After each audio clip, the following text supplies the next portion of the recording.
Happy republic day ಗಣರಾಜ್ಯೋತ್ಸವದ ಹಾರ್ದಿಕ ಶುಭಾಶಯಗಳು. ಹೀಗಂತ ನಾನು ಮಾತ್ರ ನಿಮಗೆ ವಿಷಯ ತಿಳಿಸೋದಲ್ಲ, ನೀವೆಲ್ಲರೂ ಕೂಡ ನಿಮ್ಮ ವಾಟ್ಸಪ್ ಸ್ಟೇಟಸಲ್ಲಿ, ಇನ್ಸ್ಟಾಗ್ರಾಮ್ ಸ್ಟೋರೀಸಲ್ಲಿ ಶೇರ್ ಮಾಡಿರ್ತೀರಾ. ಅಷ್ಟು ಮಾತ್ರ ಯಾಕೆ, ಇವತ್ತಿನ ದಿನ ನಮ್ಮ ಕಾನ್ಸ್ಟಿಟ್ಯೂಷನ್ ಅಂದರೆ ಸಂವಿಧಾನ ಅಂಗೀಕಾರವಾದಂಥ ದಿನ ಅಂತ ಎಲ್ಲರೂ ಕೂಡ ಸಂವಿಧಾನವನ್ನು ನೆನಪು ಮಾಡ್ಕೊಂಡಿರ್ತೀರಾ ಅಲ್ವಾ. ಇಲ್ಲಿ ನಡಿಬೇಕಾಗಿರೋದು ಸಂಧಾನ ಅಲ್ಲ, ಸಂವಿಧಾನ ಅಂತ ಸಂವಿಧಾನದ ಮೌಲ್ಯಗಳ ಬಗ್ಗೆ ಒಂದು ಗಟ್ಟಿ ಕಥೆ ಮಾಡಿಕೊಂಡು ತೆರೆ ಮೇಲೆ ಬಂದಿರುವಂತಹ ಚಿತ್ರವೇ ನಮ್ಮ ಕನ್ನಡದ ಹೆಮ್ಮೆಯ ಸಿನಿಮಾ ಲ್ಯಾಂಡ್ ಲಾರ್ಡ್. ಸೊ ಈ ಒಂದು ವ್ಲಾಗ್ ಅದೇ ಸಿನಿಮಾ ಲ್ಯಾಂಡ್ ಲಾರ್ಡ್ ಬಗ್ಗೆ ಆಗಿದೆ. ಹಾಯ್ ಹಲೋ ಎಲ್ರಿಗೂ ನಮಸ್ಕಾರ, welcome to Navya Shetty YouTube channel. Jadesh Hampi ಅವರ ನಿರ್ದೇಶನದಲ್ಲಿ ಸ್ಯಾಂಡಲ್ವುಡ್ ಸಲಗ ದುನಿಯಾ ವಿಜಯ್ ಅವರ ಅಭಿನಯದಲ್ಲಿ ಬಂದಿರುವಂತಹ ಸಿನಿಮಾ ಲ್ಯಾಂಡ್ ಲಾರ್ಡ್. ಆ ಹೆಸರೇ ಹೇಳ್ತಾ ಇದೆ ಭೂಮಾಲೀಕತ್ವ ಅಂತ. ಸೊ ಲ್ಯಾಂಡ್ ಲಾರ್ಡ್ ಅಂತ ಅಂದ ತಕ್ಷಣ ಈಗಿನ ದಿನಗಳಲ್ಲಿ ಇದು ಕೇಳೋಕೆ ಸ್ವಲ್ಪ ಸಿಂಪಲ್ ಅಂತಾನೆ ಅನಿಸ್ಬೋದು. ಆದರೆ ಒಂದಷ್ಟು ವರ್ಷಗಳ ಹಿಂದೆ ನೋಡಿದ್ರೆ ಅಲ್ಲಿ ಇದ್ದಂಥ ಜೀತ ಪದ್ಧತಿ ಆಗಿರ್ಬೋದು, ಪಾಳೆಗಾರರ ದರ್ಪ ದೌರ್ಜನ್ಯ ಹಾಗೂ ಜಾತಿ ಭೇದ ಭಾವ, ಇದೆಲ್ಲದರ ಸುತ್ತ ಲ್ಯಾಂಡ್ ಲಾರ್ಡ್ ಸಿನಿಮಾ ಇದೆ. ಉಳುವವನೇ ನೆಲದೊಡೆಯ ಅಂತ ಕಾಯ್ದೆ ಬಂದಿದ್ರು ಕೂಡ ತಮ್ಮ ಊರಿನಲ್ಲಿ ಯಾವುದೇ ಪೊಲೀಸ್ ಅಧಿಕಾರಿಗಾಗಿರ್ಲಿ ಅಥವಾ ರಾಜಕಾರಣಿಗಳಿಗಾಗಿರ್ಲಿ, ಯಾವುದೇ ಕಾನೂನಿಗಾಗಿರ್ಲಿ ಬೆಲೆ ಕೊಡದೆ ತಮ್ಮ ಊರಿನಲ್ಲಿ ತಮ್ಮದೇ ದರ್ಪ ದೌರ್ಜನ್ಯ ನಡಿಬೇಕು ಅನ್ನುವಂಥ ಒಂದು ಕ್ರೌರ್ಯತ್ವ ಒಂದು ಕಡೆ ಆಗಿದ್ರೆ, ಕಷ್ಟಪಟ್ಟು ಮಾಡುವಂಥ ಕೂಲಿಗೆ ಕಾಳುಗಳು ಬೇಡ ಕಾಸುಗಳನ್ನ ಕೊಡಿ ಅಂತ ಬೇಡ್ಕೊಳ್ಳುವಂಥ ಜನ ಮತ್ತೊಂದು ಕಡೆ. ನಾವು ಕಷ್ಟಪಟ್ಟು ದುಡಿಯುವಂಥ ದುಡ್ಡಿಗೆ ಅಥವಾ ಭೂಮಿಗೆ ನಾವು ಇನ್ನೊಬ್ಬರ ಹತ್ರ ಬೇಡ್ಕೊಳ್ಳೋವಂಥ ಅವಶ್ಯಕತೆ ಇಲ್ಲ, ಇದು ನಮ್ಮ ಹಕ್ಕು ಅಂತ ಒಬ್ಬ ವಿದ್ಯಾವಂತ ಹೆಣ್ಣು ಮಗಳು ಆ ಊರಿನಲ್ಲಿ ತಿಳಿಸಿದಾಗ ಹಂತವಾಗಿ ಏನಾಗ್ತಾ ಹೋಗುತ್ತೆ ಅನ್ನುವಂಥದ್ದೇ ಲ್ಯಾಂಡ್ ಲಾರ್ಡ್ನ ಬೇಸಿಕ್ ಪ್ಲಾಟ್. ಆ್ಯಂಡ್ ಯಾವುದೇ ಸ್ಪಾಯ್ಲರ್ಸ್ ಕೊಡೋದಕ್ಕೆ ನನಗೆ ಇಷ್ಟ ಇಲ್ಲ, ಬಟ್ ಮೇಜರ್ ಹೈಲೈಟ್ಸ್ ಏನು ಅನ್ನೋದನ್ನ ತಿಳಿಸ್ಕೊಡ್ತೀನಿ. ವಿಡಿಯೋನ ಕಂಪ್ಲೀಟ್ ಆಗಿ ನೋಡಿ. ಕೋಲಾರ ಚಿಂತಾಮಣಿ ಭಾಗದ ಭಾಷೆಯನ್ನ, ಕನ್ನಡ ಭಾಷೆಯ ಸೊಗಡನ್ನ ನಾವು ಈ ಸಿನಿಮಾದಲ್ಲಿ ಎಂಜಾಯ್ ಮಾಡ್ಬೋದು. ತುಂಬಾ ಚೆನ್ನಾಗಿ ಅದ್ಭುತವಾಗಿ ಬಂದಿದೆ. ಕಾಟೇರ ಸಿನಿಮಾಗೆ ಕತೆ ಬರೆದಂತಹ ಗುರು ಶಿಷ್ಯರು ಹಾಗೂ ಜೆಂಟಲ್ಮನ್ ಸಿನಿಮಾದ ನಿರ್ದೇಶಕರಾದಂತಹ ಜಡೇಶ್ ಹಂಪಿ ಅವರು ಈ ಸಿನಿಮಾದ ನಿರ್ದೇಶನವನ್ನ ಮಾಡಿದ್ದಾರೆ. ಸೊ ಕನ್ನಡದಲ್ಲಿ ತಾನೊಬ್ಬ ಅದ್ಭುತವಾದಂತಹ ಕಮರ್ಷಿಯಲ್ ಸಿನಿಮಾವನ್ನ ಒಳ್ಳೆ ಮೆಸೇಜ್ನೊಂದಿಗೆ ನೀಡಬಲ್ಲ ಸ್ಟ್ರಾಂಗ್ ಡೈರೆಕ್ಟರ್ ಅನ್ನೋದನ್ನ ಜಡೇಶ್ ಅವರು ಈ ಸಿನಿಮಾದ ಮೂಲಕ ಪ್ರೂವ್ ಮಾಡ್ಕೊಂಡಿದ್ದಾರೆ ಅಂತ ನನಗನ್ಸುತ್ತೆ. ಸಲಗ ಹಾಗೂ Bheema back to back hit ಸಿನಿಮಾಗಳ ಮೂಲಕ ದುನಿಯಾ ವಿಜಯ್ ಸರ್ ಸ್ಯಾಂಡಲ್ವುಡ್ ಸಲಗ ಆಗಿ ಸೂಪರ್ ಸಕ್ಸಸ್ಫುಲ್ ಆಗಿ ಮತ್ತೆ ಕಮ್ ಬ್ಯಾಕ್ ಮಾಡಿದ್ದಾರೆ. ಆ್ಯಂಡ್ ಈ ಥರ ಒಂದು ಸಿನಿಮಾಗಳನ್ನು ಮಾಡ್ತಾ ಅಂದರೆ ಕಂಪ್ಲೀಟ್ಲಿ ಆ್ಯಕ್ಷನ್ ಆ್ಯಂಡ್ ಮಚ್ಚು ಲಾಂಗು, ಇದರಲ್ಲಿ ಬರೀ ರೌಡಿಸಮ್ ಇದೆ, ಈ ಥರದೇ ಸಿನಿಮಾ ಮಾಡ್ತಾರಪ್ಪ ಅಂತ ಹೇಳೋ ಟೈಮಲ್ಲಿ ಆ ಸ್ಟೀರಿಯೋ ಟೈಪ್ಸ್ನ ಬ್ರೇಕ್ ಮಾಡಿ ಸಕ್ಸಸ್ಫುಲ್ ಹೀರೋ ಒಂದು ರೀತಿಯಾದಂಥ ಸಿನಿಮಾಗಳನ್ನು ಬ್ಯಾಕ್ ಟು ಬ್ಯಾಕ್ ಹಿಟ್ ಕೊಡ್ತಾ ಇದ್ದಾರೆ ಅನ್ನೋ ಟೈಮಲ್ಲಿ ಅವರ ಆ ಒಂದು ಟ್ರ್ಯಾಕ್ ಬಿಟ್ಟು ಬೇರೆ ಏನೋ ಎಕ್ಸ್ಪೆರಿಮೆಂಟ್ ಮಾಡೋದಕ್ಕೆ ಯೂಶಲಿ ಯಾರೂ ಮುಂದೆ ಬರೋದಿಲ್ಲ. ಬಟ್ ಆ ವಿಷಯದಲ್ಲಿ ದುನಿಯಾ ವಿಜಯ್ ಸರ್ ಸೂಪರ್ ಸಕ್ಸಸ್ಫುಲ್ ಆಗಿದ್ದಾರೆ ಆ್ಯಂಡ್ ಅವರ ಸ್ಕ್ರಿಪ್ಟ್ ಸೆಲೆಕ್ಷನ್ ಅದ್ಭುತವಾಗಿದೆ ಅಂತ ಹೇಳ್ಬೋದು. ಆ್ಯಂಡ್ ವಿಜಯ್ ಸರ್ನ ಇಷ್ಟು ವರ್ಷದ ಸಿನಿಮಾಗಳಲ್ಲಿ ಇದು ದಿ ಬೆಸ್ಟ್ ಸಿನಿಮಾ ಅಂತ ಹೇಳಿದ್ರೆ ಖಂಡಿತವಾಗ್ಲೂ ತಪ್ಪಾಗೋದಿಲ್ಲ. ಯಾಕಂದರೆ ಅದ್ಭುತವಾಗಿ ಆ್ಯಕ್ಟ್ ಮಾಡಿದ್ದಾರೆ, ಅಭಿನಯಿಸಿದ್ದಾರೆ, ಅತ್ತಿದ್ದಾರೆ, ಅಳಿಸಿದ್ದಾರೆ.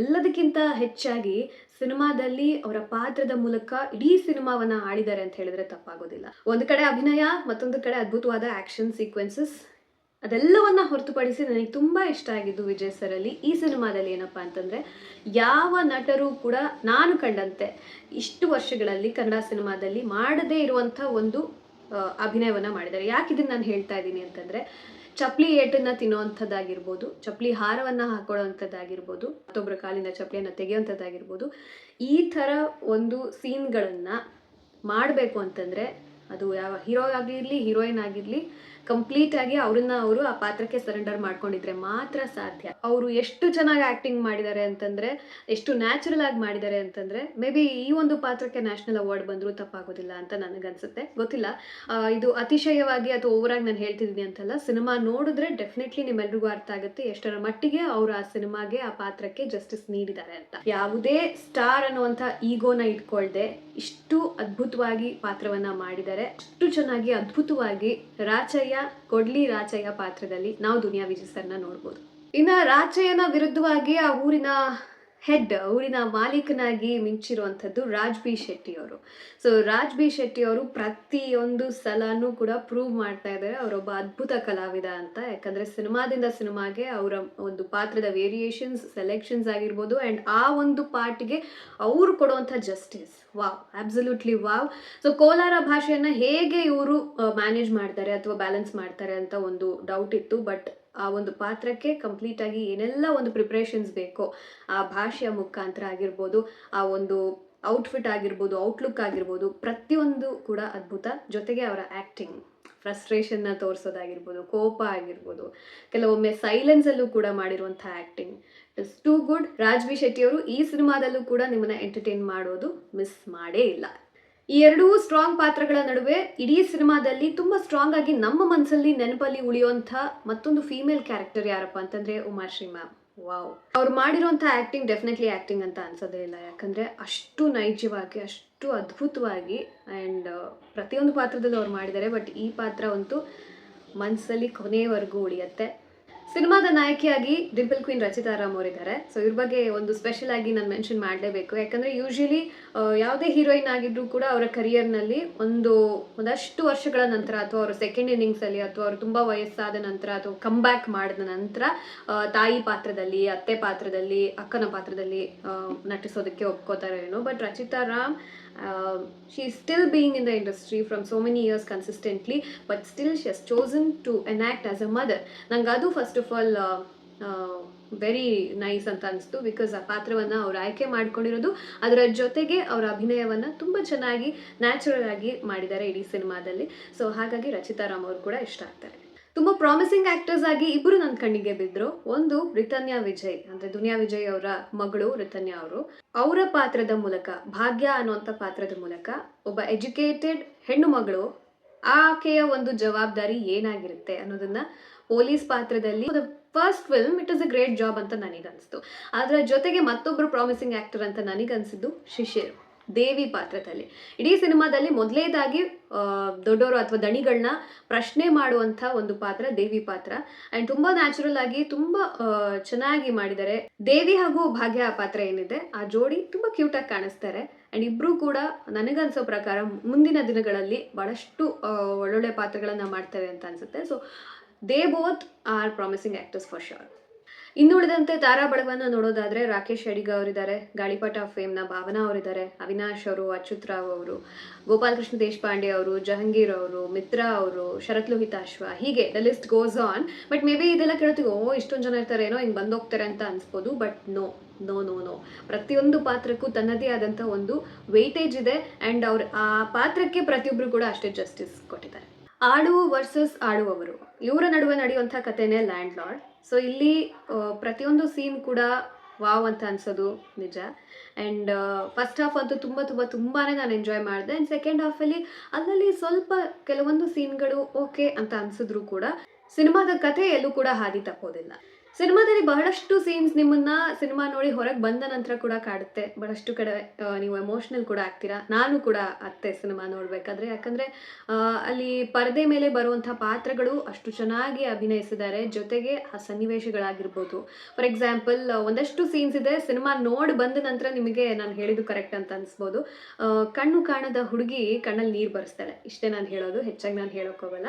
ಅದರ ಜೊತೆಗೆ ತಂದೆ ತನ್ನ ಮಗನೇ ಕಾನೂನು ಏನು ಹೇಳುತ್ತೆ ಅಂತ ಕೇಳಿದಾಗ, ಸೊ ಆ ಮಗನೇ ಅಂತ ಹೇಳೋದೇ ಗೊತ್ತಾ, ಅಲ್ಲಿ ಬಹಳಷ್ಟು ಅರ್ಥ ಕೊಡುತ್ತೆ. ಡೈರೆಕ್ಟರ್ನ ಒಂದು ಥಾಟಲ್ಲಿ ಹೀರೋಗೆ ಮಗನೂ ಇರ್ಬೋದಿತ್ತು, ಬಟ್ ಅಲ್ಲಿ ಒಬ್ಬ ಮಗಳು ಸ್ಟ್ರಾಂಗ್ ಆಗಿ ನಿಲ್ತಾಳೆ. ಆ್ಯಂಡ್ ಆ ಮಗಳ ವಿದ್ಯಾಭ್ಯಾಸಕ್ಕೆ ತಂದೆ ಯಾಕೆ ಅಷ್ಟು ಇಂಪಾರ್ಟೆನ್ಸ್ ಕೊಡ್ತಾನೆ. ಆ್ಯಂಡ್ ಇದರೆಲ್ಲದರ ಜೊತೆಗೆ ಒಂದು ರಥದ ಸೀನ್ ಇದೆ, ಅದು ನನಗೆ ತುಂಬಾ ಇಷ್ಟ ಆಯಿತು. ಈ ಎಲ್ಲ ಸೀನ್ಗಳಿಗೆ ಮತ್ತಷ್ಟು ಶಕ್ತಿ ನೀಡಿದ್ದು ಎರಡು ವಿಷಯಗಳು ನನ್ನ ಪ್ರಕಾರ. ಒಂದು, ಡೈಲಾಗ್ಸ್. ಅದ್ಭುತವಾಗಿ ಮಾಸ್ತಿ ಅವರು ಡೈಲಾಗ್ಸ್ನ ಬರೆದಿದ್ದಾರೆ. ಫಾರ್ ಎಕ್ಸಾಂಪಲ್, ಎಲ್ಲ ಹೆಣ್ಮಕ್ಳು ಬಸ್ವಿ ಆಗಲ್ಲ, ನೆನಪಲ್ಲಿ ಉಳಿಯೋ ಇಸ್ವಿ ಆಗ್ತಾರೆ ಅನ್ನುವಂಥ ಒಂದು ಡೈಲಾಗ್ ಆಗಿರ್ಬೋದು. ಅಥವಾ ನೀರಿನ ಜೊತೆ ಇರುವಂಥ ಪಾಚಿನೇ ದೊಡ್ಡ ಶತ್ರು ಅನ್ನುವಂಥ ಮಾತಾಗಿರ್ಬೋದು. ಸೊ ಈ ಥರ ಭಾಳಷ್ಟು ಡೈಲಾಗ್ಸ್ ಇದೆ, ಕ್ಯಾಚಿ ಇದೆ. ಪಂಚ್ ಡೈಲಾಗ್ಸ್ ಅನ್ನೋದಕ್ಕಿಂತ ಹೆಚ್ಚಾಗಿ ಆ ಡೈಲಾಗ್ಸ್ಗಳಲ್ಲಿ ಸತ್ಯ ಇದೆ, ಸತ್ವ ಇದೆ ಅಂತ ಅನಿಸ್ತು. ಮತ್ತು ಇನ್ನೊಂದು ವಿಷಯ ನನಗೆ ಇಷ್ಟ ಆಗಿದ್ದು ಡೈಲಾಗ್ಸ್ ಜೊತೆಗೆ ಅಂತಂದರೆ ಅಜನೀಶ್ ಅವರ ಬ್ಯಾಕ್ಗ್ರೌಂಡ್ ಮ್ಯೂಸಿಕ್ ಜೊತೆಗೆ ಸಂಗೀತ. ಅಫ್ಕೋರ್ಸ್ ಎರಡು ಹಾಡುಗಳು ತುಂಬ ಬ್ಯೂಟಿಫುಲ್ ಆಗಿ, ಮುದ್ದಾಗಿ, ಕ್ಯೂಟ್ ಆಗಿರುವಂಥ ಹಾಡುಗಳಿದೆ.